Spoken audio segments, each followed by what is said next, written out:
Congress party జెండా ఈరోజు అధిరోహించుకోవటం జరిగింది. ఎందుకంటే రాబోయే రోజుల్లో విశాఖపట్నం పరిపాలనా రాజధానిగా మా ముఖ్యమంత్రి గారు ఇక్కడి నుంచే పరిపాలన చేసే కార్యక్రమం జరుగుతుంది. కాబట్టి విశాఖపట్నం నగరానికి మా ప్రభుత్వం, మా పార్టీ నగరాభివృద్ధికి కట్టుబడి ఉంది అనే దానికి నిదర్శనమే ఈరోజు విశాఖ నడిబొడ్డున రాష్ట్రంలో అతిపెద్ద వైఎస్ఆర్ కాంగ్రెస్ పార్టీ జెండా ఈరోజు ఆవిష్కరించడం జరిగింది.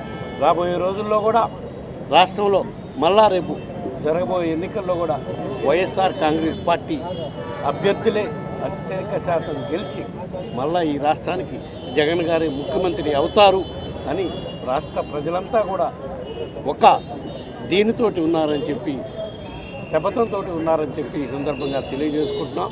దానికి నిదర్శనమే ఈరోజు విశాఖ నగరంలో అత్యంత పెద్ద వైఎస్ఆర్ కాంగ్రెస్ పార్టీ జెండా ఈరోజు ఇక్కడ ఆవిష్కరించుకోవడం జరిగింది. ఇటువంటి గొప్ప కార్యక్రమాలు చేసిన మా వైఎస్ఆర్ కాంగ్రెస్ పార్టీ నగర మేయర్ గారికి, అదేవిధంగా నార్త్ నియోజకవర్గ ఇన్ఛార్జ్ కేకే రాజు గారికి, మా మున్సిపల్ జీవీఎంసీ ఫ్లోర్ లీడర్ బాణాల శ్రీను గారికి, డిప్యూటీ మేయర్ సతీష్కి, ఈ కార్యక్రమంలో పాల్గొన్న కార్పొరేటర్లకి, నాతో పాటు ఈ జెండా ఆవిష్కరణ కార్యక్రమంలో పాల్గొన్న సోదరుడు రాష్ట్ర మంత్రి అమర్నాథ్ గారికి, ఈ కార్యక్రమంలో పాల్గొన్న నాయకులందరూ కూడా పేరు పేరున ధన్యవాదాలు, అభినందనలు తెలియజేసుకుంటున్నాను.